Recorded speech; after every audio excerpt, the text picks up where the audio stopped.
everybody, my name is Vicki Paulsgrove. Welcome to Joking with KBs or Guinea Pigs.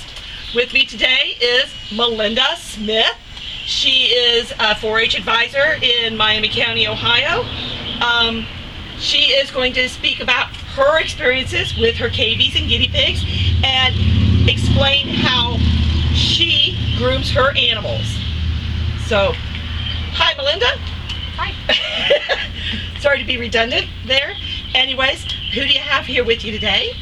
This is Sterling. And Sterling is a KV, which is also guinea pig, and when you have more than two, they're called pigs. I don't know. So anyways, what kind of animal is Sterling? Sterling is an American. Okay. He is considered what they call a solid silver. Okay. And he is a boar. So how would you go about grooming him to get him ready to run around the house or to maybe go to a show or something? As far as a daily routine, we don't really have a daily routine with them. They're pretty self-sufficient as far as a daily routine. You will constantly see them cleaning themselves. Interestingly enough, they have a white secretion that actually comes out of their eyes. And sometimes you'll see that and they'll take it and get it on their front feet and they'll use that to clean their face. That is like totally cool. I've never known that before. So, with that, do you ever use a brush on him or give him a bath or We anything? do. Every now and then, with him being a boar, all of the pigs have what they call a grease gland in the back. Boars' grease glands tend to be a little bit more active than what females do. So sometimes you'll see where his hair especially will get very greasy back here, and it'll get like a buildup in his hair. He's got a little bit of it now because he had a bath probably about 2 weeks ago. And you have to be careful with that so that it doesn't start matting the hair, and it'll get very uncomfortable for them if they do. So with him, about every 2 weeks, we'll give him a bath. Yeah, I never knew they had that little grease gland back there. Everybody says, they point to that and they say something about picking their guinea pig up by the tail, their eyes will fall out. But I guess since they don't have a tail even then, And some people see that spot and think that's where there's actually a tail at, but it's not. It's actually a gland back there. So for people that don't know this, guinea pigs are born without any kind of a tail at all. Correct. It's not bobbed.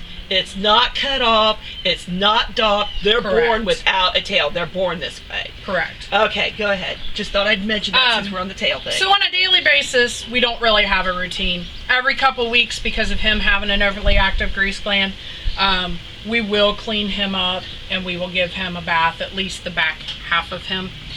We'll give it a bath, make sure that he's cleaned up so that he's not getting uncomfortable. As far as getting ready for a show, we do use ivermectin on them once a month. Even if we're not getting ready for a show, we still use that, and that keeps the mites to where they're not getting overly active on them. Do they have mites on a regular basis? They do usually carry at least a little bit of mites on them. But you do not want those to get to the point of where it's bothering them. So we use this every month. Depending on their weight, depends on how much of a topical solution they get. There is an ivermectin that's also a paste that you can use. That one's a little bit more tricky with knowing how much to give them orally. So we always stick with the topical, and we've always had good results from that. We can also use an antifungal shampoo on them. Guinea pigs are susceptible to getting ringworm fairly easy. So we try to make sure that we keep the antifungal on them. If they're not going to a show or anything like that, if you feel like they need a bath, you can always use baby shampoo. Sure. Which is very gentle on them, and it'll keep their skin in good condition. So I know where you get the shampoo. I've seen it at the grocery stores and at the dollar stores and everything. Where do you get the say that again? Ivermectin. Ivermectin you can get it at either TSC or any of the farm stores. A farm store type place. Okay. Yeah. TSC in our area is Tractor Supply Company. So, okay. He just went ahead and smashed it. Yeah, he was so cute when he did that. I'm telling you. So, did you want to get out another little guy and show us what's going on? We'll get the other one. Okay. So this is the other guy I brought today. Oh, he's adorable. His name is Bear. Hi, Bear. He is a teddy.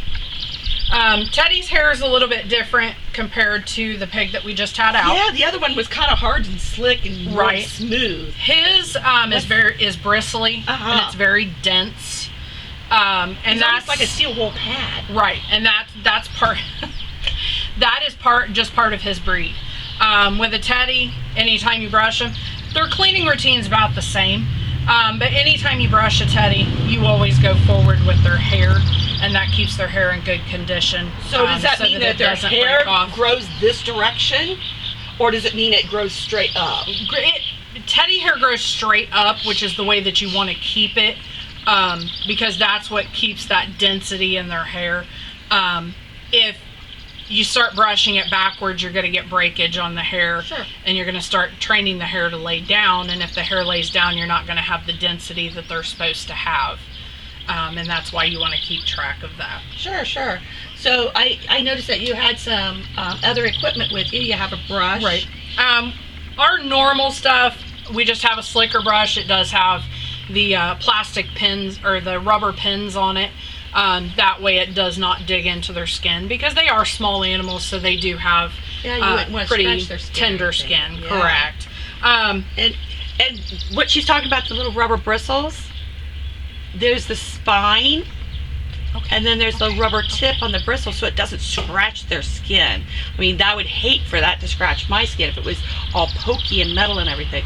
So they're rubber tips, just like people have on some brushes. So the other thing that we use on a regular basis is just a regular pair of nail clippers.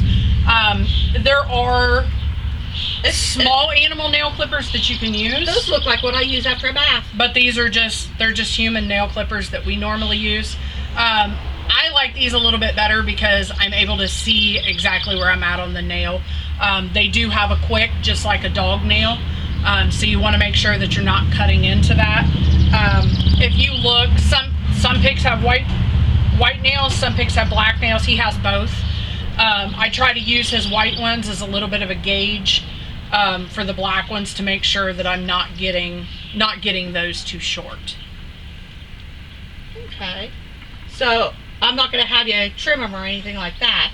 So you say, I understand that some people have like a box. You said something about a box.